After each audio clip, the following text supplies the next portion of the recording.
Vamos a continuar con la conversación que iniciamos la semana pasada en relación al duelo en el judaísmo, a cómo el judaísmo propone atravesar las diferentes pérdidas a lo largo de la vida que de una u otra forma todos inexorablemente tendremos que atravesar. ¿Se acuerdan que la semana pasada nos metimos quizás más desde la psicología, hablando de que los seres humanos no es que estamos, vamos a decir, biológicamente programados para elaborar un duelo o una pérdida de forma, entre comillas, natural o automática, sino que esto implica para nuestro cerebro, nuestra mente, o si queremos más en un lenguaje más psicoanalítico, nuestro aparato psíquico elaborarlo. Por eso se habla de elaborar el duelo, de transitar el duelo. Y hablamos de dos grandes mecanismos de defensa, no demasiado sanos, a veces les llamamos patológicos, no porque esté mal ni bien, no es una categoría moral, sino porque en general las consecuencias suelen ser bastante complicadas, que uno es la melancolía, esta cuestión de no poder seguir adelante, de quedarse fijado en, en esta pérdida y no encontrar una razón para seguir adelante, no encontrar una motivación, que muchas veces se traduce en lo que clínicamente se llama la depresión. No es exactamente lo mismo igual, pero en general está bastante asociado. Y lo otro es lo que llamamos a veces la manía, la negación, es decir, a intentar, sobre todo con ciertas conductas, con ciertos comportamientos, hacer de cuenta que no hubo pérdida. Desde cuestiones como pueden ser a veces tratar de encontrarle la vuelta, entre comillas, para tomar esta pérdida como algo positivo o como algo bueno, pasando por, como dijimos alguna vez, ciertas actitudes compulsivas u obsesivas, como de, por ejemplo, esta gente que todos los domingos desde hace 50 años visita el sepulcro de un ser querido, llueva, trueno, lo que sea, y también conductas de escape, ¿no? Como puede ser consumo problemático, en muchos casos adicciones, o simplemente no darse el tiempo de procesar esta pérdida y compensarla, por ejemplo, con trabajo o con viajes o lo que sea. Son dos formas de no elaborar el duelo y que, como nuevamente, como dijimos hace un instante, no es que son buenas o malas. La experiencia humana muestra que no suelen dar buenos resultados. Y lo que genera es mucho más problemático que lo que se genera en un trabajo de duelo. Y hablamos de que en el judaísmo, como en todas las culturas ancestrales, e hicimos hincapié de que no estamos haciendo una especie de escala o de ranking de cuáles son las religiones o las tradiciones más inteligentes y cuáles no, o lo que sea. Cada sabiduría ancestral, cada religión tiene sus propias formas de lidiar con el duelo. Hay una serie de costumbres que en general apuntan a dos grandes cosas. La primera es evitar que se eluda el duelo. Esto es, por ejemplo, la palabra obligar es un poco fuerte, pero proponer o marcar que al menos una semana la persona está en su casa reflexionando, llorando lo que deba llorar, tratando de reconectarse con todos los recuerdos, pero por otro lado, y esto es un aspecto clave, que lo haga en comunidad, que no se aparte, de no caer en esa especie de soledad o aislamiento que muchas veces justamente puede llegar a la depresión. Sí, entonces la premisa sería, sí, vas a tener que enfrentar al duelo, vas a tener que encararlo, pero no vas a estar solo. Vas a tener una comunidad que te va a ayudar, que te va a contener, que no te va a asfixiar, pero sí que te va a ir acompañando en estos diferentes procesos del duelo, que como explicamos la semana pasada, están muy atravesados por la primera semana, lo que se llama la Shiva, los 30 días, el año, los aniversarios.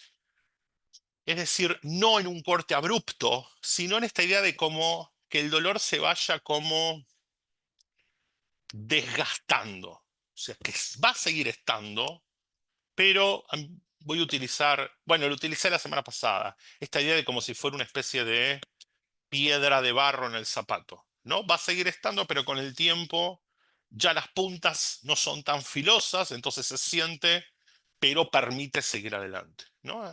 Me gusta esta, eh, sí, esta analogía. Eh, es como si uno tuviera clavado un aguijón, que siempre lo va a tener, pero con el tiempo ese aguijón va perdiendo el filo. Entonces sigue estando, pero ya no paraliza, sino que permite seguir adelante. Sabiendo que está, porque el duelo siempre duele. Y de hecho, en nuestra lengua castellana, el duelo, dolor suenan muy parecidos, pero no es un dolor que paralice, es un dolor que permite igual seguir adelante.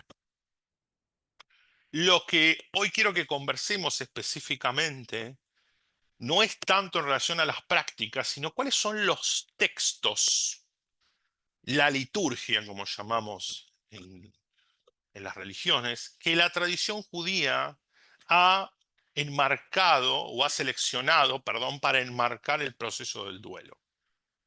¿Por qué? Porque desde hace por lo menos 2000 años, y sobre todo con la destrucción del Templo de Jerusalén, mayoritariamente y principalmente, la vida litúrgica judía, es decir, la práctica religiosa establecida, normativizada, es textual. No hacemos sacrificios, no hacemos peregrinaciones. Podremos, como va a pasar este sábado a la noche con el Tisha B'Av, de vez en cuando hacer algún ayuno, pero no es una práctica central. Obviamente no hay flagelaciones. Lo que hay son textos que se leen o, esto es muy técnico, pero amerita mencionarlo, se recitan. Hay siempre alguna melodía, alguna entonación para los textos. Esto es harina de otro costal y en algún momento podemos conversar por qué, como muchas otras tradiciones ancestrales, en el judaísmo los textos no se leen, sino que se recitan. Tiene que ver con no solo la función antropológica que tiene la música en la cultura religiosa, y de hecho ustedes saben que la música nace, según la mayoría de los investigadores, en el marco de la vida religiosa. La idea de música secular es algo bastante moderno en la historia de la humanidad, sino que a su vez la que tiene la música, sobre todo en una época previa a la invención de la imprenta, donde no todos podían tener ejemplares escritos, es que la música o la entonación facilita la memorización de los textos. Pensando en cuáles son los textos que desde lo judío o desde el judaísmo utilizamos para los duelos, lo primero que se me ocurre es pensar en dos grandes tipos de duelos que hay en la tradición judía, que son los duelos individuales y los duelos nacionales.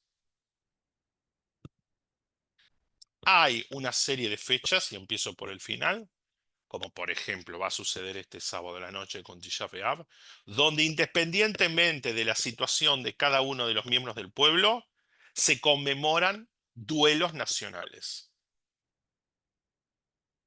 Esto tiene un valor, sobre todo comunitario, muy importante. Es, de alguna forma, un método o una práctica donde además de nuestro propio estado emocional, entramos en un clima emocional que tiene que ver con lo colectivo. Y otros, obviamente, son los duelos individuales. Y acá quiero traer una gran diferencia que me parece muy interesante. La estaba pensando hace un rato cuando me estaba haciendo el mate, lo voy a confesar.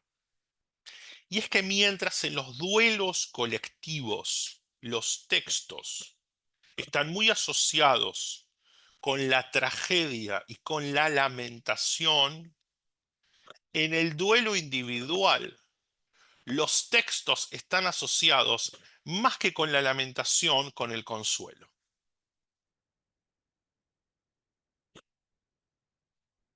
Estoy pensando en este momento, y hay una gran posibilidad de que lo que diga sea una pavada, pero lo voy a decir igual, con toda la impunidad que uno tiene cuando dice cosas que no analiza demasiado. Quizás podemos permitirnos la tragedia y el lamento cuando estamos en comunidad. Quizás la comunidad es lo que permite abordar la tragedia. Porque desde lo personal, los textos no tienen que ver con la tragedia, sino todo lo contrario. Más con el consuelo, más con el encontrar una finalidad. Y es muy interesante esto. Es muy interesante, creo yo. Esto quiere decir que nunca en la historia existió textos desde la tragedia o la lamentación para leer, por ejemplo, en un funeral. Probablemente haya existido, pero hoy en día los textos más centrales de los momentos de duelo personal no tienen que ver con esto. Sí, los textos de los duelos nacionales. Por ejemplo, este sábado a la noche va a empezar Tisha B'Av y el gran texto que se lee en Tisha B'Av es el libro de las lamentaciones, Eijá, que narra la destrucción del primer templo, que es un libro muy, muy triste y muy doloroso, que incluso tiene imágenes poéticas muy, muy crudas, muy crudas. Y a su vez está acompañado por un género literario que se llama las quinot, lamentaciones, una serie de himnos religiosos o poesías religiosas justamente en tónica de lamentación y de tragedia. Esto hoy en día quizás puede existir minoritariamente, pero a nivel general no lo vamos a encontrar en una ceremonia de duelo personal, ya sea un funeral, ya sea una ceremonia de recordación. No lo vamos a encontrar. Y me quiero centrar más que nada en los textos del duelo personal, porque los textos del duelo colectivo son muy interesantes, pero de alguna forma su conexión con el duelo es más explícita. ¿Sí? No hay que ser un académico para entender por qué en Tisha B'Av leemos el libro de las lamentaciones. Está ahí. Preguntas hasta acá, comentarios.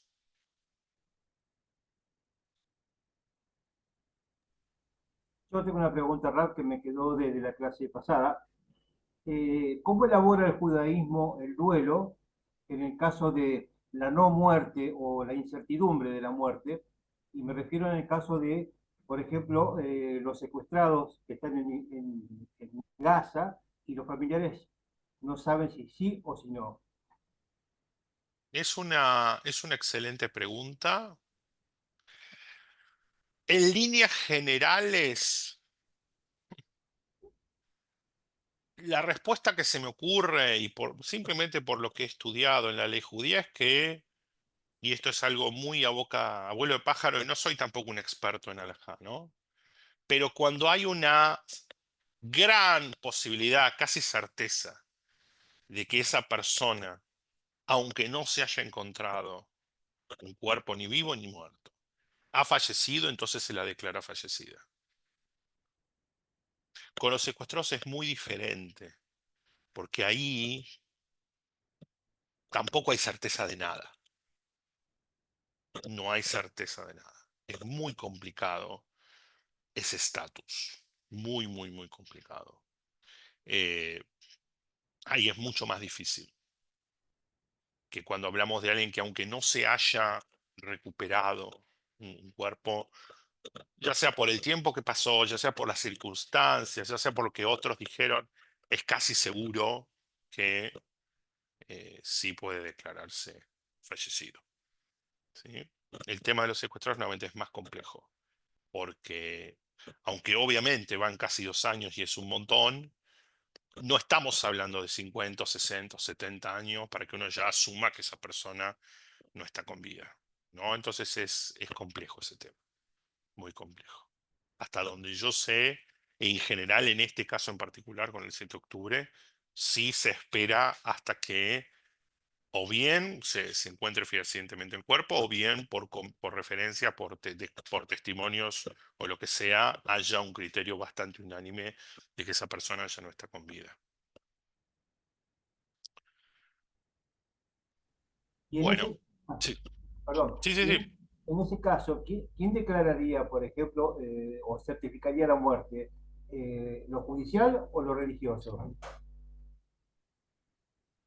No, yo creo que me parece que en todos los países, incluido Israel, en sí el fallecimiento o declaración de fallecimiento es un acto oficial, digamos, público.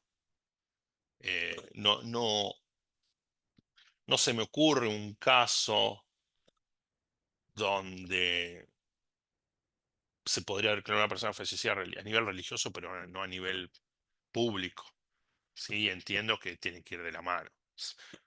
Puede existir, pero a mí se me hace muy raro que eso suceda. Bien, vamos a hablar entonces de los textos que enmarcan el duelo en la tradición judía. Hay muchísimos textos y cada denominación, cada tradición tiene los suyos, pero en general pienso en tres grandes, si queremos, géneros o tres grandes tipos de texto en los cuales o que se usan en las diferentes instancias de la recordación o del duelo. Por un lado, textos que podríamos llamar de inspiración o de reflexión, que con su mensaje apuntan a eh, el consuelo, la reflexión, la esperanza, etcétera. Plegarias propiamente dichas, en general pidiendo por el alma de la persona que falleció, y lo que podríamos llamar proclamas o declaraciones en las cuales el objetivo no es la reflexión, ni tampoco es la plegaria, sino la afirmación o la reafirmación de la pertenencia a lo que podríamos llamar la creencia del judaísmo o los pilares de las creencias del judaísmo.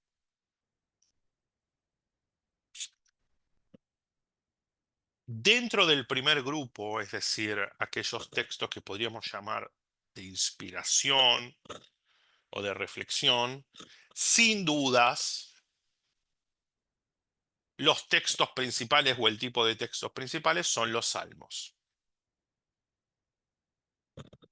Recordemos, cuando hablamos de los salmos, hablamos de 150 poesías religiosas, muchas de ellas atribuidas al rey David, que fueron canonizadas o agrupadas como un libro en sí mismo, el libro de los Salmos, de los Tehilim, en la tercera sección de la Biblia judía, del Tanaj, y que son muy usados en toda la vida litúrgica.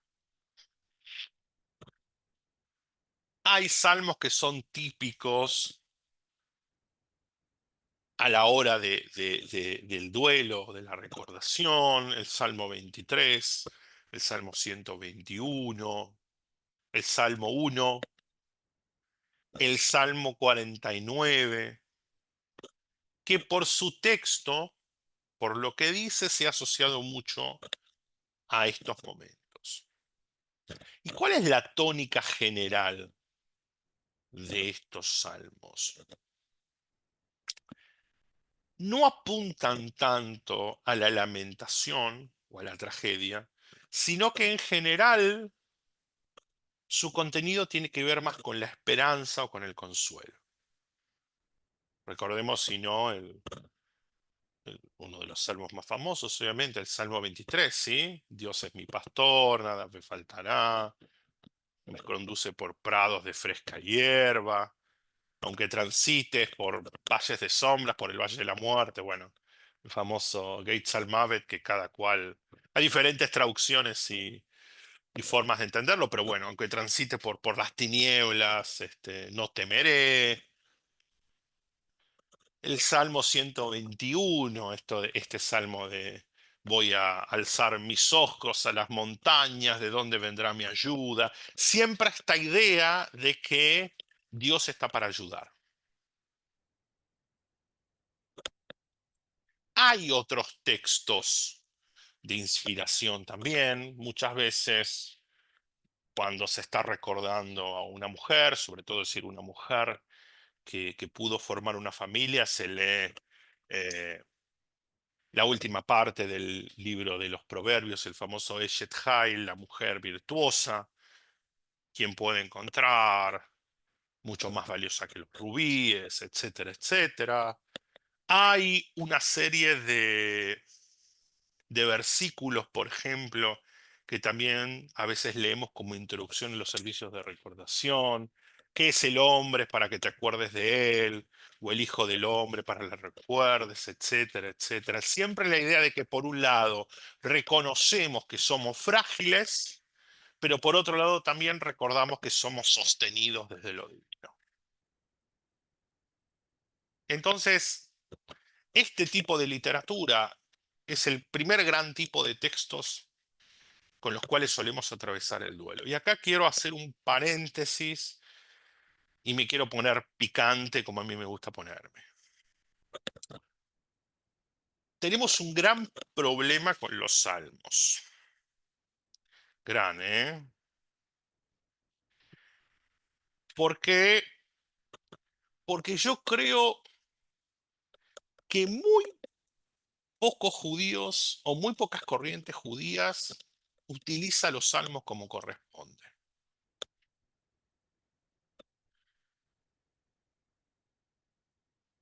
En mi vida personal y mi práctica comunitaria en general encuentro dos grandes, perdón por la soberbia de lo que voy a decir, desviaciones o deformaciones del uso de los salmos.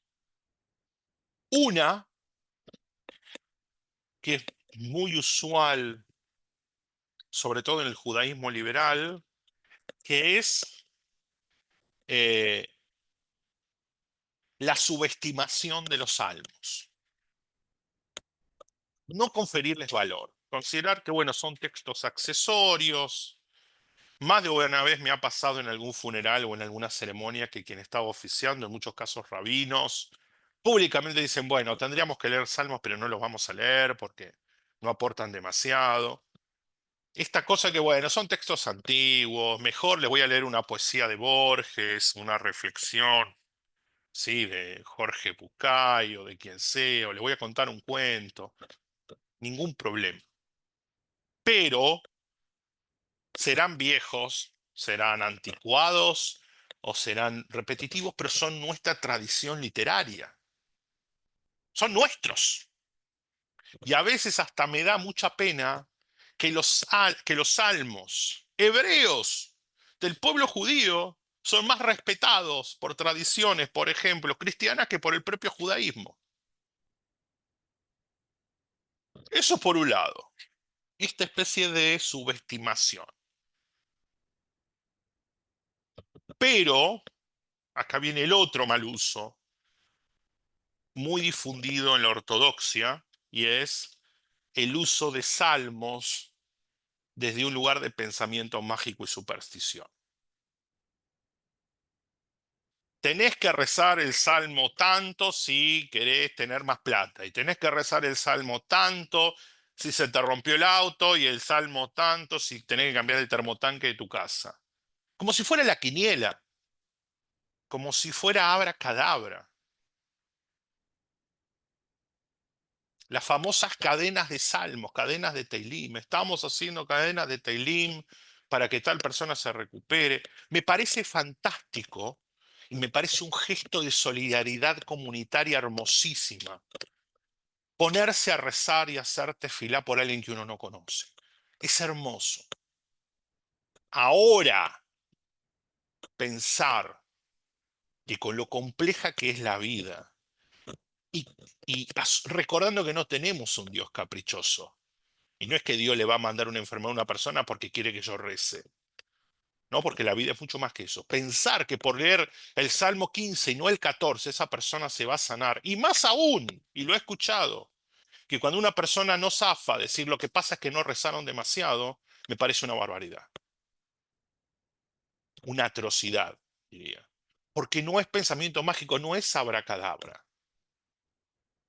En todo caso, el salmo, la magia, entre comillas, del salmo, es que me inspira, es que me da fortaleza, es que me ayuda a seguir adelante. Es que cuando rezo o leo un salmo por una persona, empatizo con esa persona, maravillosa, maravilloso. Pero no le confiramos poderes mágicos. Porque de verdad que he escuchado, ¿qué te crees? Bueno, lee tal salmo. Este salmo, y aparecen muchos libros, este salmo sirve para leer si uno necesita. No, la vida no es así. ¿Querés trabajo? Y bueno, el viejo acá diría abrir los clasificados, ya no está más. Metete en internet y busca laburo. ¿Querés mejorar algo de tu salud que es mejorable? Y bueno, comé mejor, hacé deporte. ¿Querés encontrar una pareja? Y bueno, activá. No te pienses que por leer un texto u otro texto vas a generar un movimiento cósmico que va a generar lo que vos querés, porque no funciona así el mundo. Y porque generalmente el que te lo está diciendo, no te lo está diciendo de bueno, te lo está diciendo porque quiere captar tu voluntad. Entonces a veces cuando me dicen, ¿cuál salmo es bueno para leer cuando uno necesita, no sé, está con un problema de trabajo? El que quieras. Abrí el Tanaj y lee lo que vos quieras. Lo importante es que estudies en el sentido de que puedas conectarte con tu tradición. No necesariamente porque se va a solucionar lo que vos quieras, porque te vas a sentir parte de un pueblo, te vas a sentir parte de algo y lo vas a poder sobrellevar mejor. Ese es el valor que tiene el texto. No es magia. No hay magia. Lamentablemente, a todos nos encantaría tener la llave, la receta, la fórmula mágica de que si leo tres palabras y repito tales nombres y me pongo la pulserita roja y la mar en coche, el mundo y mi vida se va a solucionar. No. Para solucionar las cosas que uno puede solucionar y cosas que no, hace falta mucha voluntad y mucha disciplina y mucho trabajo y mucho esfuerzo, porque la vida es eso. Justamente nuestra narración fundante nos dice que hace mucho, mucho tiempo el ser humano vivía en el paraíso, tirado todo el día, no tenía que laburar, pero en algún momento se mandó una macana y le pegan una patada en el tujes y le dice, andá, salí al mundo y ahora el pan te lo vas a tener que ganar con el sudor de tu frente, porque esto es la vida, guste o no nos guste. Entonces, ese es el otro uso indebido de los salmos. Pensar que son mágicos. Y no, no existe la magia. Por lo menos en el sentido vulgar. Para mí, en todo caso, la magia es cuando uno lee un texto y se siente envalentonado, se siente esperanzado, se siente parte de una tradición que lo abraza. Eso es mágico, totalmente. Es mágico cuando en una sinagoga pedimos por la sanación de gente que ni conocemos. Es absolutamente maravilloso, porque nos salimos de nosotros mismos. Pero de ahí a pensar que tal texto tiene propiedades mágicas, no, señores. No, no, no. Y voy a decir algo más. Una cosa es mística y otra cosa es magia. Son dos cosas hasta opuestas, diría. La mística es acceder a niveles superiores de conciencia mediante el estudio, la meditación, etcétera. La magia parte de la premisa que aunque yo no sepa lo que estoy diciendo, si recito tal combinación de palabras o mezclo tal combinación de objetos, voy a lograr algo. Y a veces se confunden. Incluso yo creo que la palabra mística está muy mal usada. Está, está demasiado usada. Pero bueno. Vamos a volver entonces. Dijimos, el primer grupo de textos son los salmos. Entonces dijimos, bueno, tienen valor pero no mágico. Entonces, ¿cuál es el valor de los salmos? La reflexión, la inspiración, el consuelo, el acompañamiento. Claro que lo tiene, absolutamente. Ese es el primer grupo. Hay otro grupo de textos que tiene que ver con los momentos de recordación, que es el de las plegarias propiamente dichas, el de las peticiones. En general, relacionadas con pedir por el alma de aquella persona que ha partido.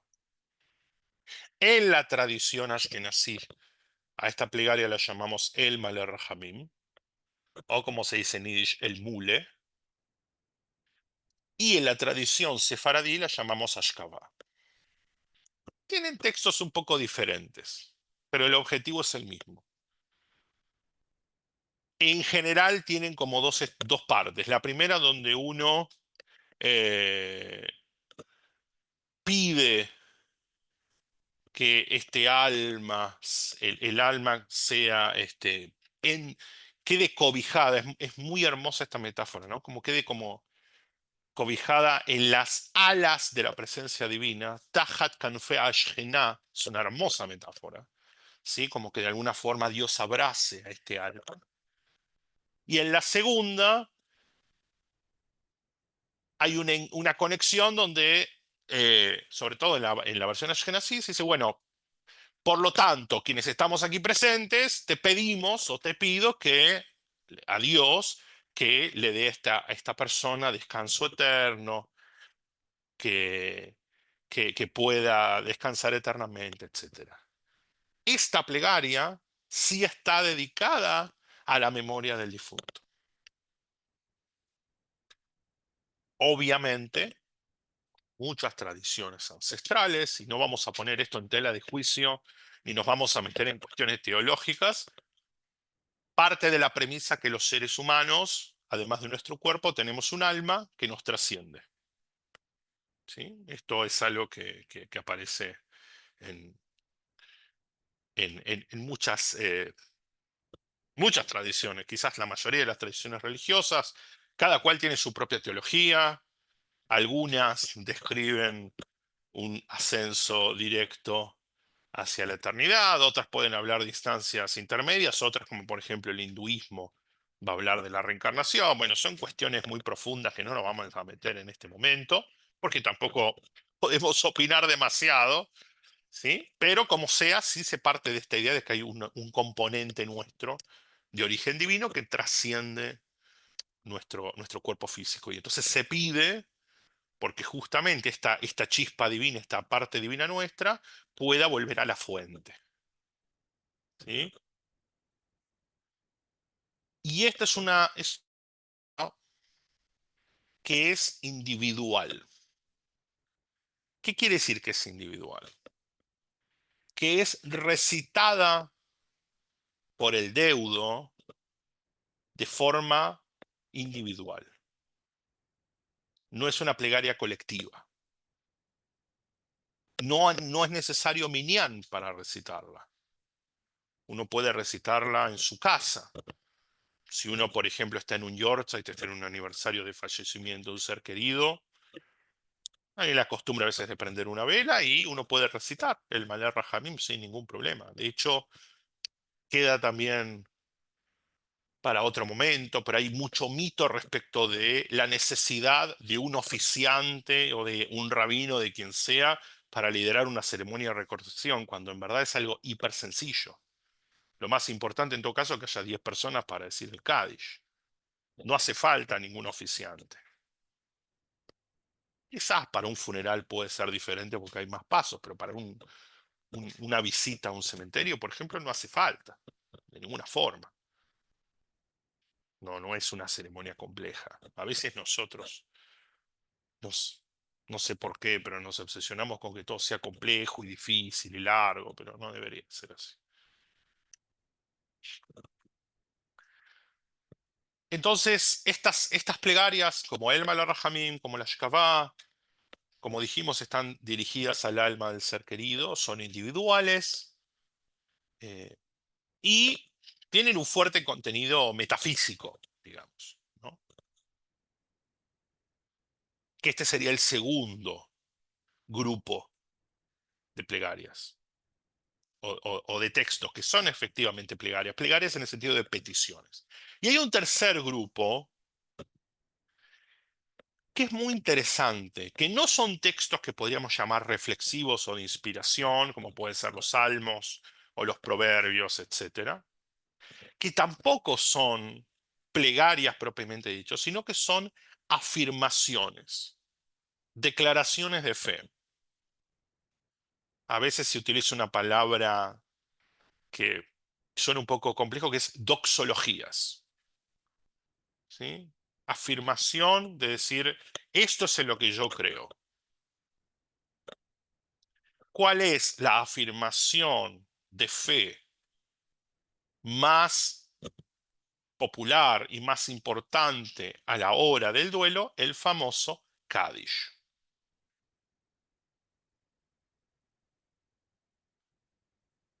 La palabra Kadish viene de la raíz kadosh, que es santificación. Es una santificación, una fórmula de santificación,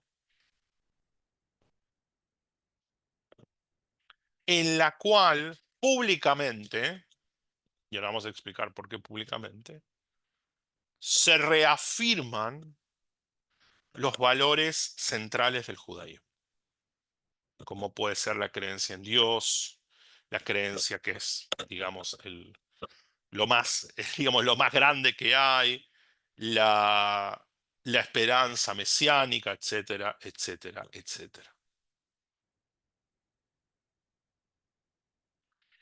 Y es interesante que el Cádiz está en idioma arameo, no en idioma hebreo, salvo quizás su última frase, ¿no?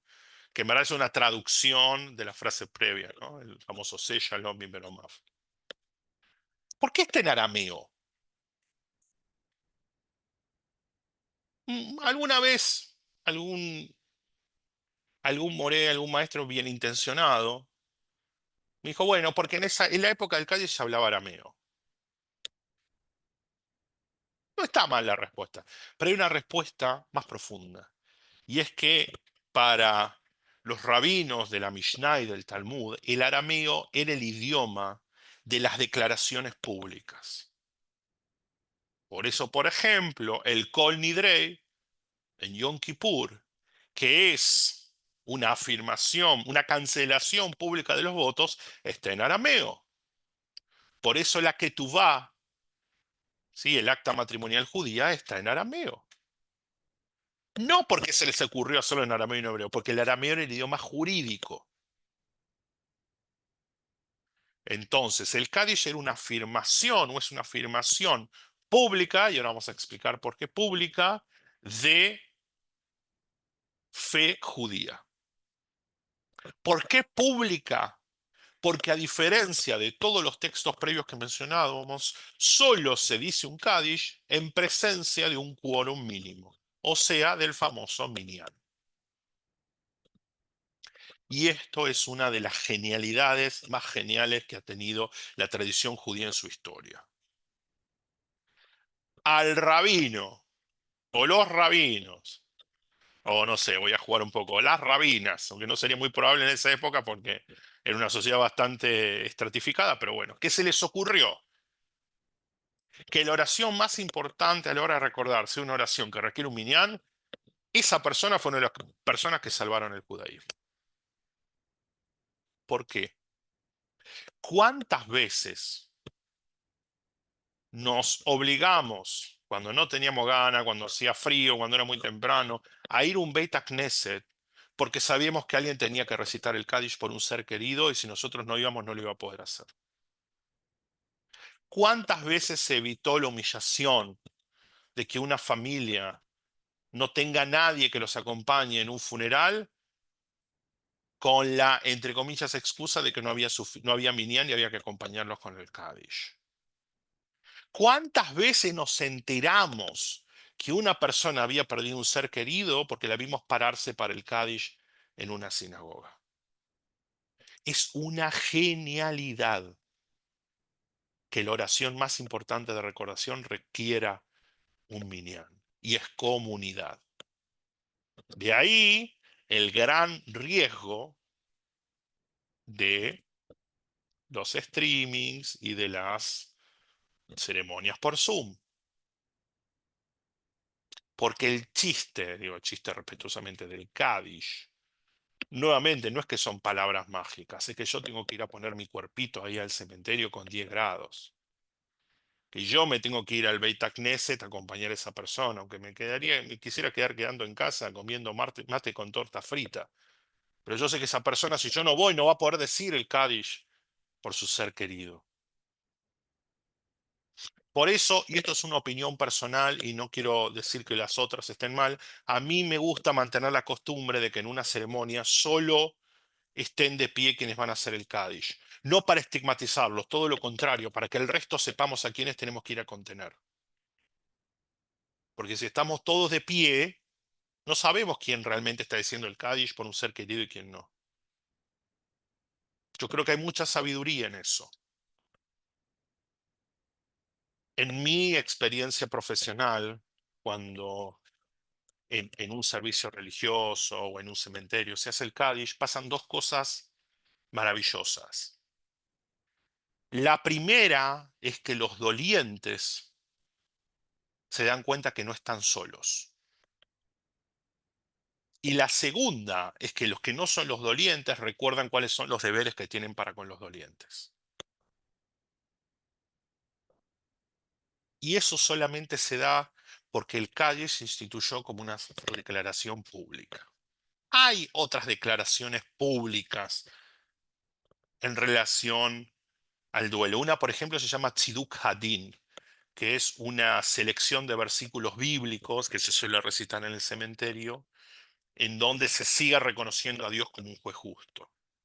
Otra es la bendición, por ejemplo, que se hace cuando uno se rasga las vestiduras, que se dice Baruch Dayana Emet, ¿sí? O cuando uno escucha una mala noticia, que es nuevamente, es afirmar que Dios es un juez justo, aunque sus veredictos no siempre nos favorecen. Pero el Kadish, el lugar que ocupa el Kadish no lo ocupa ninguna otra tefilá, ninguna otra plegaria. Y nuevamente, que para recitar el Kadish sea necesario un minyan, es una genialidad. Yo creo que el Kadish es uno de los elementos que ha salvado al judaísmo de la dispersión. Porque si no tendríamos Kadish, no nos sentiríamos mal cuando sabemos que alguien tiene que recordar un ser querido y elegimos no participar. Entonces hablamos de tres grandes grupos: textos de inspiración, de consuelo, fundamentalmente los salmos; plegarias por el alma del fallecido, sobre todo en la tradición ashkenazí el Malé Rahamim y en la tradición sefaradí eh, la Ashkavá; y afirmaciones de fe judías, obviamente la más popular, el Kaddish. Miren ustedes, creo yo,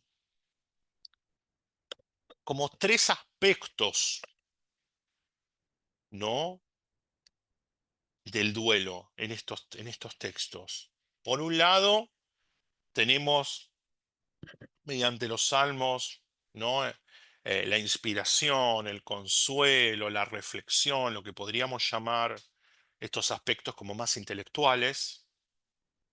Por otro lado, desde las plegarias de recordación, la memoria del ser querido, vamos a decir, el, el- el legado, el honor del fallecido, y desde el Kaddish lo comunitario o la afirmación.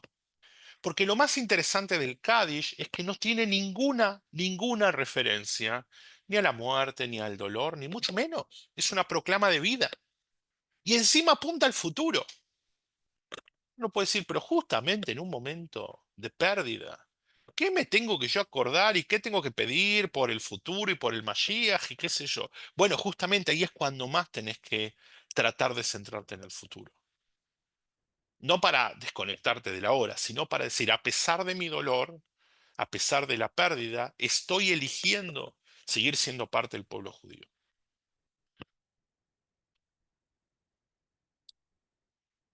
Y creo yo, y esto puede sonar a herejía, que es más importante, o voy a cambiar, creo que es preferible enojarse con Dios y aferrarse al pueblo que enojarse con el pueblo y aferrarse a Dios.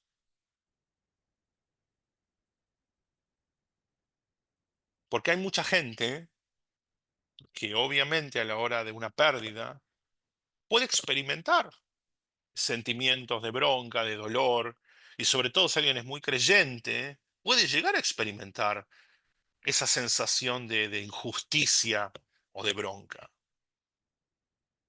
Y no está mal. Si a alguno le interesa, lea el libro de Job, donde ahí tenemos una muestra cabal de esto. Creo yo, en mi experiencia práctica, que el problema pasa no cuando uno se enoja con Dios, cuando uno se enoja con la comunidad, o cuando uno se aleja de la comunidad. Porque al fin y al cabo, si Dios nos contiene a través de la comunidad, no nos contiene directamente. Es más, diría, si alguien está atravesando por un periodo de duelo y siente que Dios literalmente le está hablando, diría que ya vaya corriendo a consultar con alguien, o que probablemente haya entrado en algún tipo de delirio, ¿sí? Cuando estamos mal, en todo caso, los ángeles, por decir así, que nos envía Dios, son nuestra familia, la comunidad que nos contiene, que nos acompaña. Por eso digo, y probablemente Dios va a estar de acuerdo, mejor enojarse con Dios y no enojarse con la comunidad. Porque, por otro lado, dudo que Dios nos necesite, pero sí la comunidad nos necesita. Que a veces suceden situaciones donde una persona se puede enojar con la comunidad, puede pasar. Pero si a mí me preguntan, y acá digo, no puedo evitar que me salga el vicio, ponerme el sombrero del psicólogo, y lo otro lo hablaba con un amigo. Yo creo que en el 99% de los casos, la gente que cuando hay un fallecimiento de un ser querido se enoja con la comunidad, lo que está proyectando es su propia sensación de culpa respecto de la persona que falleció. Muchas veces me pasa que alguien, una persona parte de este mundo y viene un familiar y dice, pero ustedes no lo llamaron, pero ustedes no lo cuidaron, pero ustedes no lo acompañaron. Y obviamente uno escucha y uno siente y uno trata de ser conciliador y de mediar y de apelar a su sensibilidad. Y ahí uno dice, bueno, soy pisciano, tengo esa sensibilidad, voy a tratar de ir por, ¿sí? Pero uno por dentro dice, pero era tu papá, o era tu abuelo, o era tu hermano. La comunidad hizo lo que pudo, pero no le podés pedir a la comunidad que haga lo que vos no hiciste. No le podés pedir a la comunidad que se ocupe del ser querido del cual vos no te ocupaste, porque era tu responsabilidad. Y es fácil culpar a los otros de lo que no nos queremos culpar a nosotros mismos. En mi experiencia personal, primero que la mayoría de las personas que pierden un ser querido son muy agradecidas con la comunidad y agradecen el acompañamiento, agradecen la contención.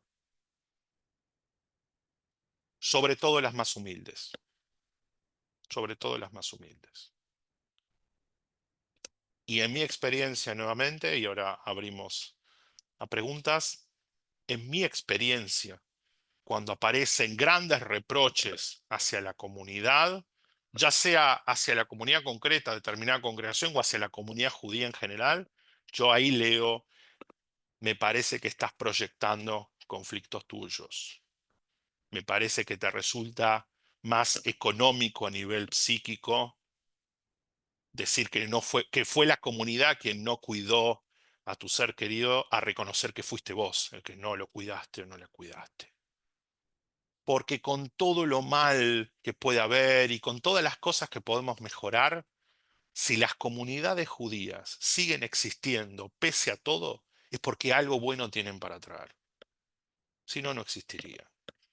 Porque nadie nos obliga, porque nadie nos va a mandar presos si no vamos al Shil. Algo deben tener. Entonces, para cerrar un poco esto, destacar este lugar de la comunidad, digo, a nivel formal y a nivel de la comunidad en un sentido más abstracto, a la hora de transitar un duelo. Traigo esta frase que un rabino con el cual tuve la posibilidad de trabajar muchos años, el rabino Dani Dolinsky, actualmente en Rosario, que a su vez sé que pasó por Morón también, cuando era seminarista. Cuando trabajamos en Rosario, una de sus mantras que muchas veces repetía, y a mí me quedó, es que en comunidad las alegrías se disfrutan el doble y las penas duelen la mitad. Creo que es un poco así, ¿no? Y entonces quizás el gran mensaje sea, todos en algún momento de nuestra vida transitaremos caminos oscuros y transitaremos pérdidas. No nos separemos de la comunidad, no nos aislemos, porque justamente desde lo más primitivo y biológico somos seres sociales. Somos seres que nos necesitamos los unos a los otros para vivir. Cuando somos más pequeños necesitamos de nuestros padres, de nuestra familia. Y cuando somos más grandes necesitamos de una comunidad que nos ayude, que nos acompañe, que nos dé una razón, que nos dé un propósito. Así que si en algún momento Dios no quiera, tenemos que transitar momentos duros, que podamos hacerlo en comunidad. Preguntas, comentarios, sugerencias. Bien, simplemente para adelantar un poco lo que viene, contarles que a partir de la semana próxima ya vamos a haber transitado Tisha B'Av y como establece la tradición judía, empezamos como a cambiar el chip y empezar a pensar en Yamim Noraim, en Rosh Hashanah, en el Año Nuevo. Vamos a empezar a estudiar un poco algunas ideas que tienen que ver con el Año Nuevo. Quiero particularmente dedicar uno o quizás dos y hasta quizás tres encuentros a un tratado que en lo particular siempre me convocó mucho y he tenido la oportunidad de enseñarlo en algunas instancias, que es las famosas Ilhot Teshuvah, las leyes del arrepentimiento del gran rabino Maimónides, Rambam, que no solo me parecen inspiradoras y maravillosas, sino que además es prácticamente un tratado de psicología de hace más de 1000 años, ¿sí? Así que eso es lo que vamos a ver. Y bueno, espero que quienes están de vacaciones y compartiendo vacaciones puedan terminarlas bien. Con algunos nos veremos este fin de semana, con otros ya nos veremos el martes próximo. Les deseo que tengan una muy linda semana.